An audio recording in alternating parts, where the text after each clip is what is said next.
Hello दोस्तों, good morning. मैं हूं अभी दौलताबाद किले के पास। और पिछली वीडियो में आपने देखा होगा कि मैं सिकरापुर से आया था और औरंगाबाद पहुंच गया था, जो कि अभी संभाजी नगर है।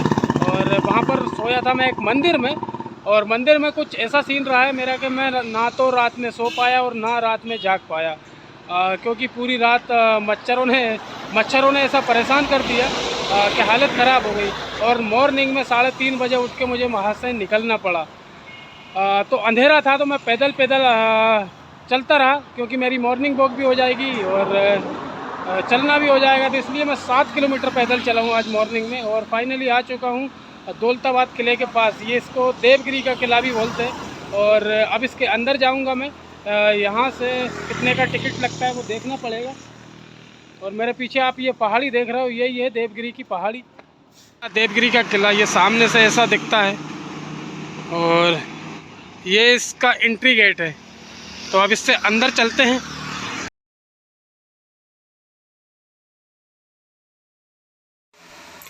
और जब हम किले के अंदर जाते हैं तो इसमें पास में ही एक विंडो है, वहाँ से आप 20 रुपये का टिकट परचेज़ करके किले के अंदर घूम सकते हो। एक आदमी का जो टिकट लगता है वो 20 रुपये का है।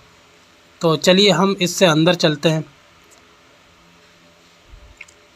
ये आपको सामने दिख रहा होगा, ये देखिए कितनी ऊंची ऊंची दीवारें हैं यहाँ पर, और कितने पुराने पुराने पत्थर है। और इधर किले का इतिहास भी लिखा हुआ, ये बोर्ड बना हुआ जिस पे लिखा हुआ संरक्षित स्मारक। और इस पे लिखा है, अगर आपको वो हिंदी आता है तो हिंदी में पढ़ सकते हो, मराठी आता है तो मराठी में पढ़ सकते हो, नीचे मराठी में लिखा है। इंग्लिश आता है तो इंग्लिश में पढ़ सकते हो, नीचे इंग्लिश में लिखा है। तो जो लैंग्वेज आपकी 3-4 लैंग्वेज लिखी है, जिसमें आपको सूटेबल लगे उसमें आप पढ़ सकते हो। और ये है किले का मेन गेट, जहाँ से हम किले के परिसर से मेन किले में अंदर इंटर होते हैं। और यहाँ पे जो गार्ड हैं ये बैठे रहते हैं, जो हमारा टिकट चेक करते हैं। और इस किले के अंदर हमें पानी अगर हम ले जाएंगे बोतल में, तो हमारी बोतल पे एक चिप लगा दी जाती है, ताकि हम बोतल को वापस लाएं तो वो चेक करें सामने वाला कि बोतल ये अंदर फेंक के आया है या फिर साथ में लेके आया। वो चिप के द्वारा, वो पर्ची के द्वारा चेक कर लेता है। तो अब हम थोड़ा सा और अंदर आ चुके हैं। तो ये देखिए आप इधर जो ये देख सकते हैं कितने सारे गेट बने हुए हैं। और पत्थर देखिए आप, कितने पुराने पुराने पत्थर है और जो काले हो चुके हैं एकदम। और ये आपको ये दिख रहा होगा रूम जैसे, तो इसमें जो है तोप रखी हुई है, बहुत पुरानी पुरानी तोपें हैं। ये देखिए अभी भी इनको संभाल कर संजो कर रखा गया है, ताकि हमारा इतिहास हम जैसे नौजवान देख सके और आप लोगों को दिखा सकें वीडियो के माध्यम से, जो नहीं जा सकते दौलताबाद या देवगिरी फोर्ट। ये देखिए आप, ऐसी तोप हुआ करती थी पहले, और इसको कैसे सजो कर रखा गया है। इधर भी जाएंगे और आगे बढ़ते जाएंगे, तो जितने हम आगे बढ़ेंगे उतनी हमको तोप दिखेगी। और यहाँ पर ये तोप एक अलग ही डिज़ाइन की है यहाँ पर, ये देखिए।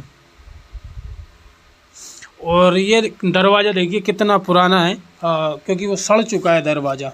और मानचित्र के द्वारा भी समझाया गया है तोप के बारे में, और इस जो चीज़ें यहाँ पर रखी है उनके बारे में, ताकि जो समझ ना सके तो वो मानचित्र के द्वारा पढ़कर ये सब चीज़ें समझ सके, देख सके। और यही है हमारे देश में देखने के लिए बहुत कुछ है, बहुत कुछ। अगर आप भारत घूमोगे ना, तो घूमते घूमते आप थक जाओगे, लेकिन हमारा इतिहास अगर जानने का इतनी गहराई में जाओगे तो खो जाओगे उसमें। और देश के किसी भी राज्य का इतिहास उठाकर देख लीजिए, आपको हर राज्य में कोई ना कोई प्रसिद्ध और ऐतिहासिक इमारत, महल या किला ज़रूर मिल जाएगा। राजस्थान, मध्य प्रदेश, उत्तर प्रदेश या फिर महाराष्ट्र शहर ही क्यों ना हो, इन हर राज्य में कोई ना कोई विश्व प्रसिद्ध फोर्ट प्राचीन काल से लेकर अभी तक है। और जिस किले में मैं अभी हूँ, ये है महाराष्ट्र में स्थित दौलताबाद का किला, जिसको अब देवगिरी का किला भी बोलते हैं, क्योंकि यहाँ की जो पहाड़ियाँ हैं उनको देवगिरी की पहाड़ियाँ बोला जाता है। और ये दरवाजे देखिए कितने सारे दरवाजे हैं इसमें कि दुश्मन आक्रमण करे तो वो कंफ्यूज हो जाए कि किधर से घुसा जाए। और महाराष्ट्र के मान लीजिए जैसे महाराष्ट्र में 7 अजूबों में से एक कहा जाता है इस किले को। प्राचीन संरचना, अद्भुत नक्काशी और हरियाली के बीच में स्थित ये किला महाराष्ट्र में घूमने के लिए सबसे परफेक्ट जगह है। और ये आपको सामने दिख रही होगी, ये है सरस्वती बावड़ी, जहाँ पर सेना प्रजा जो भी रहती होगी तो उसका पानी संग्रह करने के लिए ये बावड़ियाँ बनाई गई होगी। और इसमें सीढ़ियाँ हैं, अगर आप उतरना चाहो तो चारों तरफ से उतर सकते हो। जैसे कि कोई पहले होता था ना कि अगर बावड़ियाँ बनाई है तो उसमें उतरने की भी व्यवस्था होना चाहिए, तो उसी तरीके से इसको डिज़ाइन किया है। और आपको इस किले के बारे में कुछ बताने जा रहे हैं जिसके बारे में शायद आप पहले भी नहीं सुना होगा। आप महाराष्ट्र में घूमने के लिए जा रहे हो तो कुछ समय निकालकर यहाँ भी घूमने के लिए ज़रूर पहुँचे। और ये रास्ता जाता है कचेरी इमारत के लिए, जैसे कचेरी भवन, जेल जो भी बोल सकते हो आप। ये पार्क है, ये रास्ता है। और ये रास्ते में देखिए पत्थर, कितने पुराने पुराने पत्थर इसमें बिछे हुए, और रास्ता कितना सुगम बनाया है और पार्क बना दिया है ताकि कोई भी टूरिस्ट या पर्यटक इसके अंदर जाए तो उसको एक अलग ही अनुभूति हो। तो आगे बढ़ते हैं। और अगर आप घूमने के साथ साथ इतिहास पे दिलचस्पी रखते हैं तो दौलताबाद, जो कि अब देवगिरी फोर्ट है, आपके लिए बेस्ट जगह है। 1857 में यादव वंश द्वारा निर्मित ये किला पूर्व महाराष्ट्र के लिए 7 अजूबों में से एक है। इसका निर्माण और इसकी नक्काशी, एक बावड़ी ये देख सकते हैं आप, ये जेल या कचेरी भवन के सामने वाली बावड़ी है। इस 7 अजूबों में शामिल करती है। मध्यकाल में इस किले को सबसे अधिक सुरक्षित किला समझा जाता था। हालांकि इस किले का नियंत्रण दिल्ली में मौजूद उस समय के शासक तुगलक वंश के अधीन था। दिल्ली से ही इस किले पर हुकूमत चलाई जाती थी। तुगलक वंश ने कई वर्षों तक इस किले को राजधानी के रूप में भी इस्तेमाल किया। हालांकि शहर में पानी की कमी के चलते बहुत जल्दी ही इस किले को छोड़कर तुगलक वंश चले गए यहाँ से। और ये देख सकते हो आप कचेरी भवन की हालत खंडर हो चुकी है बिल्कुल। मध्यकाल में इस किले को पूरे महाराष्ट्र के लिए शक्तिशाली निर्माण के लिए जाना जाता था। इस किले का कुछ इस तरह निर्माण किया गया कि कोई भी दुश्मन इस किले पर आक्रमण नहीं कर सकता था। जैसे कि ये देख सकते हो आप, ये छोटे छोटे रूम बनाए हुए, और इसमें सैनिक या पहरेदार जो भी है वो बैठे रहते थे, और दुश्मन आए तो धड़ से उसकी तलवार से गर्दन उड़ा दें इसमें छुप के बैठने से।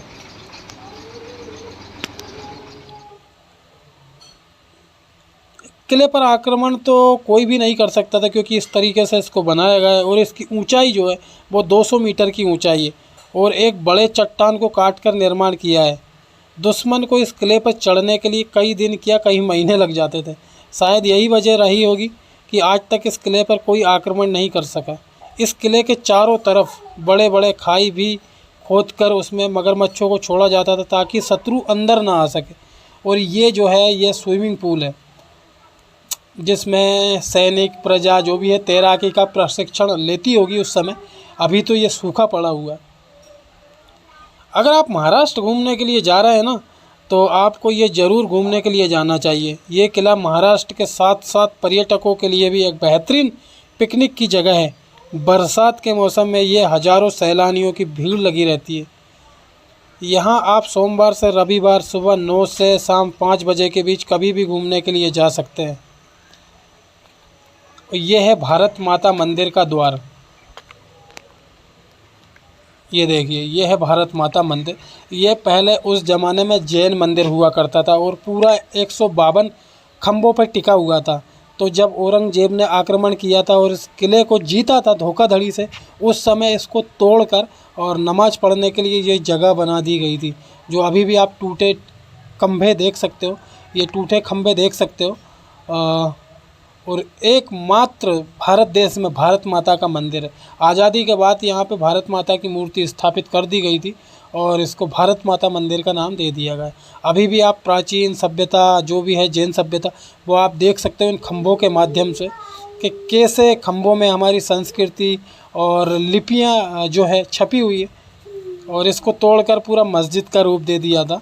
और फिलहाल में भी ये भारत माता मंदिर है। 152 खम्भे हैं इसमें।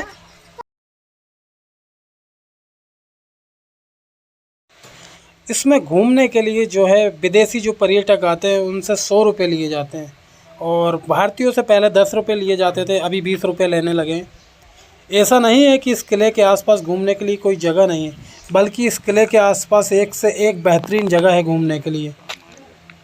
और ये सामने आप देख रहे हो इसको बोलते हैं चांद मीनार, और इसका यहाँ पर इतिहास भी लिखा है चांद मीनार का। हाँ, जैसे कि इस किले के आसपास जो जगह है उनमें सबसे बेहतरीन जगह जो है वो है घृणेश्वर मंदिर, बानी बेगम गार्डन, एलोरा की गुफाएं, और भी कई सारी जगह हैं। आप इन जगहों पर कभी भी घूमने के लिए जा सकते हैं। यहाँ आप घूमने के साथ साथ मुगलाई हैदराबादी व्यंजनों का भी मज़ेदार लुत्फ़ उठा सकते हैं। प्रसिद्ध रेस्तरां, तंदूर रेस्टोरेंट, चाइना टाउन आदि जगहों पर भी खाने के लिए जा सकते हैं। और ये आप देख सकते हो ये है तोप संग्रहालय। यहाँ पर तोप रखी हुई है 1 2 3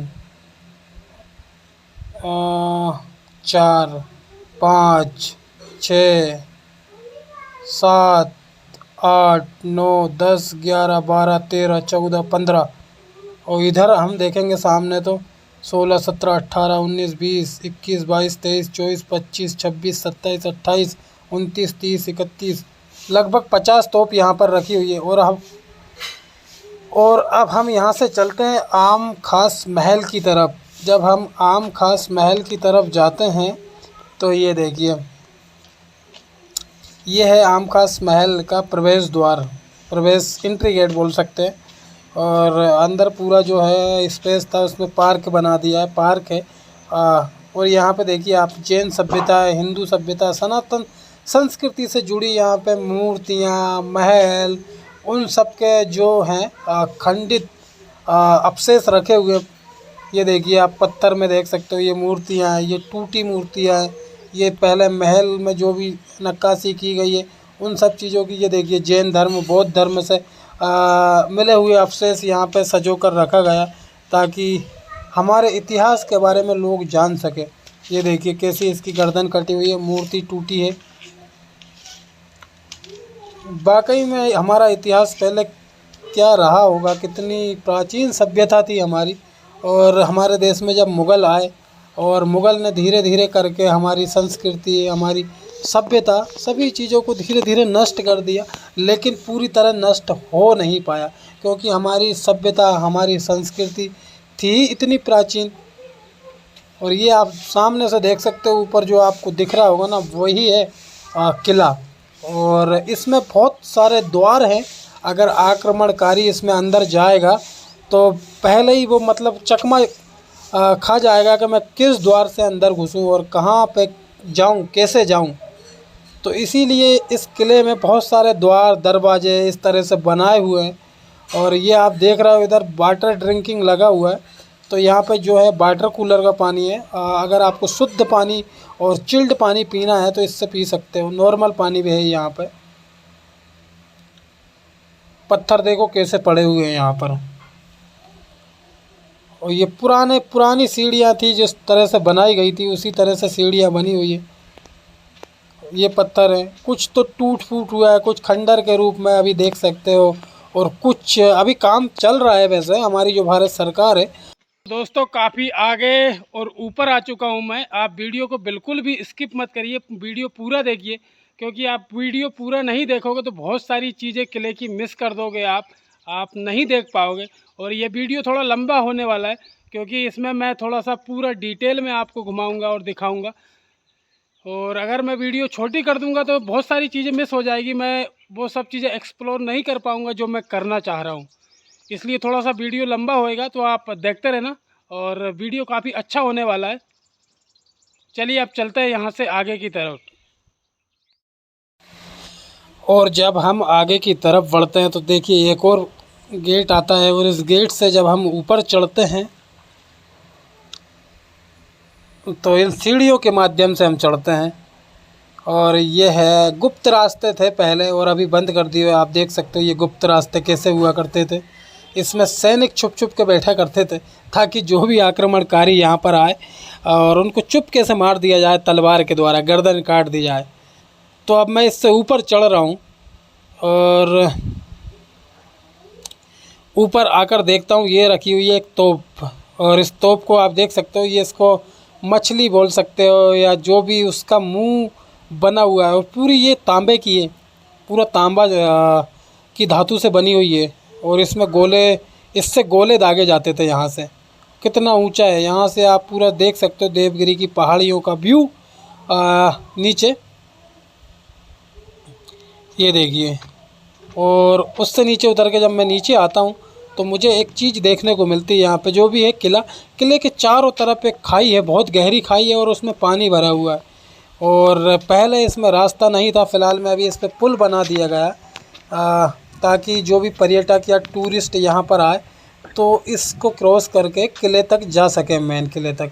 पहले ये खाई इसलिए बनाई गई होगी ताकि जो भी आक्रमणकारी आए इस किले तक आसानी से पहुँच नहीं पाए, और अभी तक पहुँचा भी नहीं है। इतिहास में ये लिखा है कि इस किले को कोई जीत नहीं पाया है।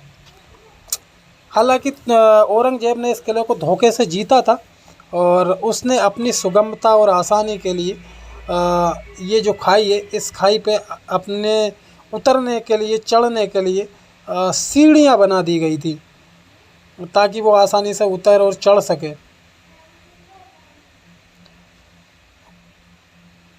और इस रास्ते से हम जाएंगे अंदर की तरफ। ये देखिए खाई, यहाँ पे कितनी गहरी खाई है, बहुत गहरी खाई है। और इसमें पूरे में ये जो खाई है ना, ये पूरी किले के चारों तरफ है, बाउंड्री की तरह। और ये देखिए सीढ़ियाँ आपको दिख रही होगी, ये सीढ़ियाँ बनाई थी औरंगजेब ने। और पहले ही ना तो ये सीढ़ियाँ थी और ना ये पुल था, सिर्फ खाई थी। तो आक्रमणकारी जो था आसानी से नहीं पहुँच पाता था इस किले तक। और मैं जब उससे आगे निकल के आता हूँ तो मुझे मिलती है ये भूल भुलैया वाला रास्ता, और इस भूल भुलैया वाले रास्ते से ही हमें अंदर जाना पड़ता है किले के। तो आक्रमणकारियों के लिए ये रास्ता बनाया गया था कि भूल भुलैया में भटक जाए और मेन जहाँ पे राजा या जहाँ पे राजपाट चलता था वहाँ तक पहुँच नहीं पाए। अभी तो फ़िलहाल में इसके दो रास्ते बना दिए गए, ये बाजू से सीढ़ियाँ भी है इसमें, आप ऊपर से डायरेक्ट जा सकते हो। और पहले सिर्फ यही रास्ता हुआ करता था भूल भुलैया वाला, हमको इसी रास्ते से जाना पड़ता था। और जितनी भी इसमें भूल भुलैया है ना, देखिए इस पे लिखा है अंधेरी, ये दुर्ग तक पहुंचने का एकमात्र प्रवेश द्वार था, मतलब था, अभी नहीं है। अभी इसमें एक सीढ़ियाँ भी बना दी गई है। और युद्ध काल में ये घुमावदार रास्ता, और बहुत सारा इतिहास लिखा हुआ है इसके बारे में। आप चाहो तो वीडियो रोक के इसको पढ़ सकते हो और यहाँ पर आओ तो डिटेल में जान सकते हो। और ये मैं भूल भुलैया वाले रास्ते से अंदर आ गया हूँ।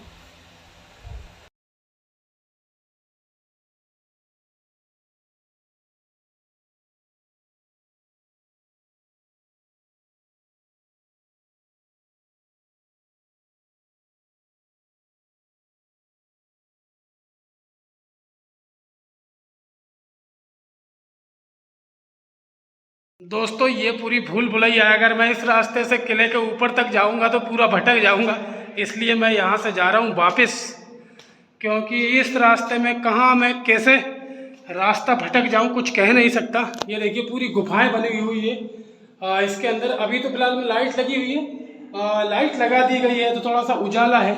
और ये पूरे पत्थरों को काट के बनाया है, मेरे ऊपर आप देख रहे हो पूरे पत्थर है ये, और इनको काट कर यहाँ पे बनाया गया है पूरे किले को।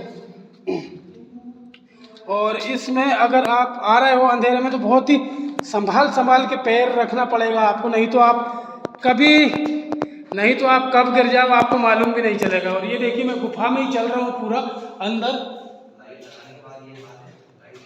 अभी तो फिलहाल में लाइट लगा दी गई है तो ऊपर तक जा सकते हैं, लेकिन पता नहीं कहाँ से क्या रास्ता है, क्योंकि पूरी ये भूल भुलैया है, कहीं भी आप भटक सकते हो।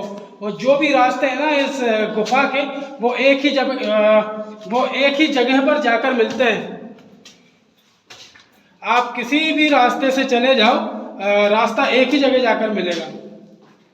ये देखिए, मैं इन सीढ़ियों के माध्यम से चढ़ रहा हूँ। चलो आगे मैं दिखा रहा हूँ आपको आगे कैसा कैसा रास्ता आता है। और मेरे साथ इन दो भाइयों ने भी ज्वाइन कर लिया है ताकि रास्ता भटक जाए तो तीनों एक साथ में भटके। देखिए रास्ता, ये किला जो है इसकी सीढ़ियाँ है पत्थर होगी, ये पहले उसी ज़माने का है, इसमें अभी कोई भी बदलाव नहीं किया गया, मुझे यहाँ तक लग रहा है। ये देखिए पूरा पत्थरों को काट कर इस किले का निर्माण किया गया है। और ये देखिए इधर भी दो रास्ते जाते हैं, अगर आप किसी भी रास्ते से जाओगे ना तो भटक जाओगे।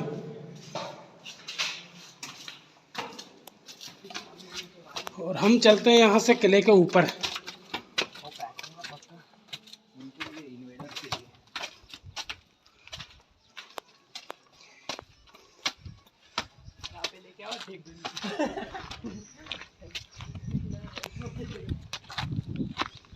ये देखिए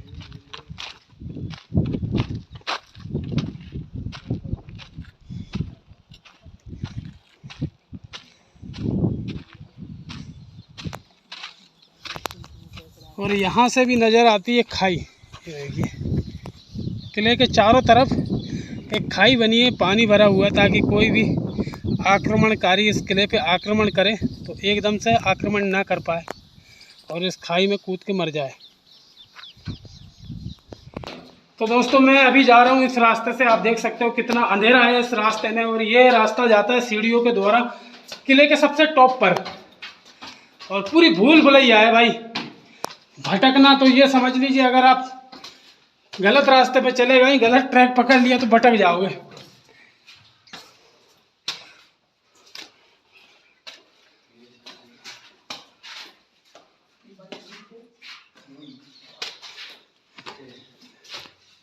और यहाँ से आप व्यू देख सकते हो प्रकृति का। जाली लगा दी गई है ताकि कोई हादसा ना हो।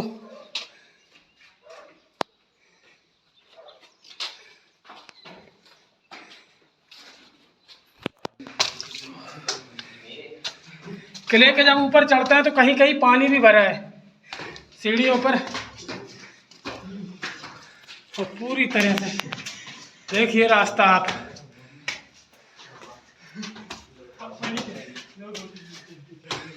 भाई और कितना ऊपर चढ़ना पड़ेगा।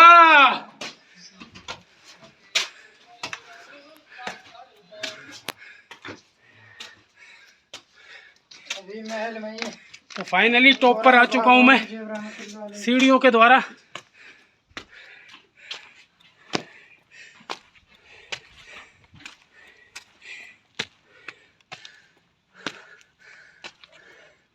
और सांसें फूल गई है, सांसें फूल गई है किले पे चढ़ते चढ़ते।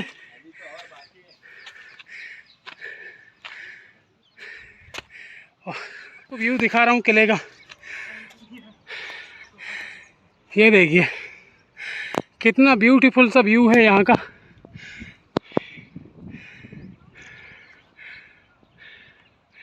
और पूरा किला जो है पहाड़ियों के बीचों बीच स्थित है, एक पहाड़ी पर। इस पहाड़ी का नाम है देवगिरी पर्वत, तो इसीलिए इसको देवगिरी फोर्ट बोलते हैं।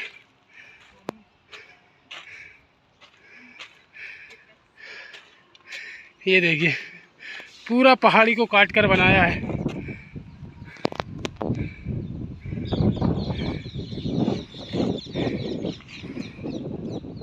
अब यहाँ से चलते हैं थोड़ा सा और ऊपर, जो किले की लास्ट चोटी है। ये देखिए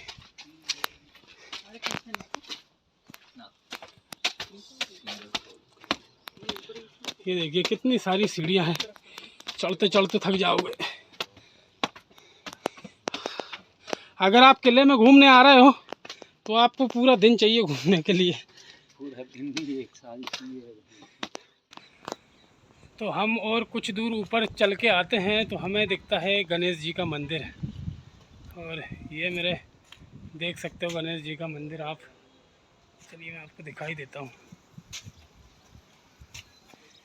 ये देखिए, ये है गणेश जी भगवान का मंदिर। जय हो गणेश। ये देखिए, लोग आते हैं इसमें, दर्शन करते हैं, चढ़ावा चढ़ाते हैं। ये देखिए, आप लोग क्या भारत भ्रमण कर रहे हैं? भारत यात्रा। तो दोस्तों, सीढ़ियाँ चढ़ते चढ़ते फाइनली फोर्ट के बिल्कुल नज़दीक आ जाते हैं, टॉप पर। और ऊपर आपको दिख रहा होगा ये सफ़ेद सफ़ेद, यही है महल। इसी को बोलते हैं देवगिरी फोर्ट। तो दोस्तों, 3 घंटे का ट्रैक करने के बाद फाइनली हम आ चुके हैं ऊपर। और मैं दिखा रहा हूँ आपको सामने, इस महल को देखने के लिए आए हैं हम सबसे ऊपर। ये महल है, इसको देखने के लिए 3 साढ़े 3 घंटे का ट्रैक करके बड़ी मुश्किल से ऊपर चढ़े हैं। सांसें फूल गई भाई। और इस महल में ऐसा क्या है, अब तो अंदर जाकर देखना ही पड़ेगा, इतनी दूर आए हैं।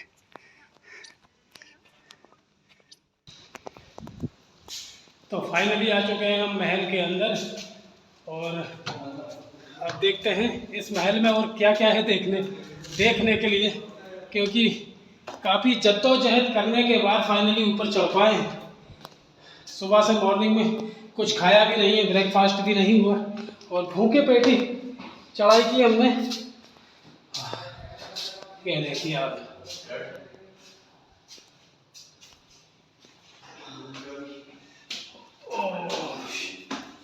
बहुत पुराना महल है ये, बहुत पुराना। यार ये महल किस एंगल से लग रहा है, सीढ़ियों के अलावा? क्या? हाँ, अभी भी इसको सजो कर रखा है महल को। कितना पुराना महल है, थोड़ी सी टूट फूट हुई है पत्थरों में, बाकी इसका रेनोवेशन चलता ही रहता है, ताकि इसमें इसका रख रखाव अच्छे से किया जा सके। और ये आ चुका हूँ महल के आंगन में। ये आंगन है, ये देखिए, आंगन बोल दो, चौक बोल दो, जिसकी जो भी बोल सकते हो भाई।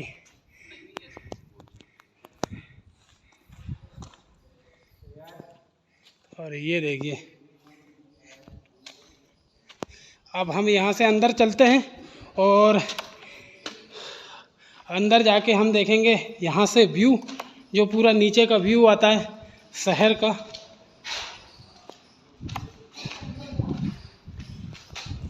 ये देखिए इसके महल के ऊपर की बनावट, टूट फूट हो रखी है लेकिन फिर भी ठीक ठाक है, रख रखाव तो है इसका। काम चल ही रहा है कंस्ट्रक्शन का, रिनोवेशन का। और यहाँ से आप चलिए, और यहाँ से देखिए आप व्यू, देखिए आप कितना प्यारा व्यू है।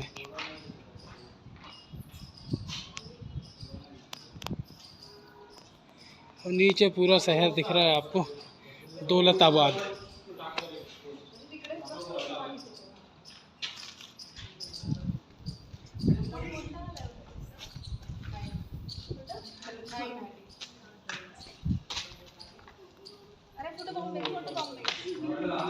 ये देखिए,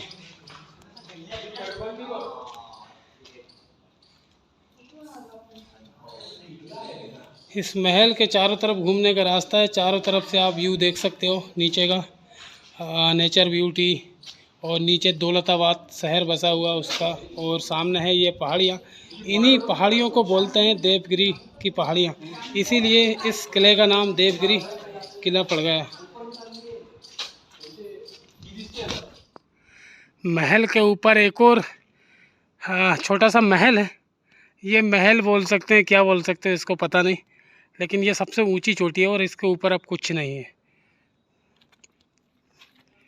और यहाँ से गुप्त रास्ते भी है नीचे जाने के लिए। अभी तो फ़िलहाल में बंद कर दिए हैं रास्ते, ये देख सकते हैं आप। और यहाँ से हम चढ़ते हैं ऊपर थोड़ा सा व्यू देखने के लिए।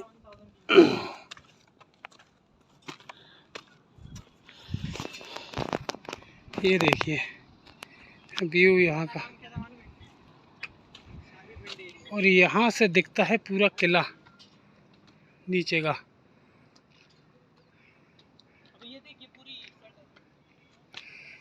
अब इसके ऊपर चढ़ते हैं।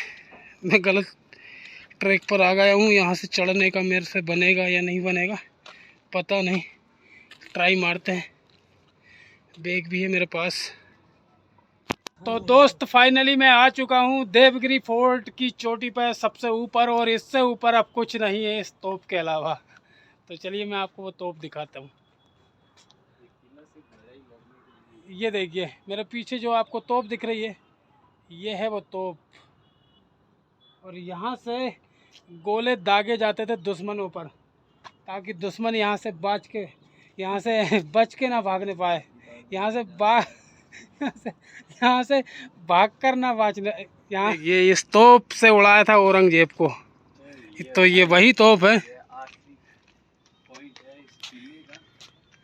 और यहाँ पर सिक्योरिटी गार्ड भी रहते हैं ताकि कोई हादसा ना हो जाए यहाँ पे देख रेख के लिए। तो ये देखते रहते हैं। और यहाँ से देखिए किले के नीचे का पूरा व्यू।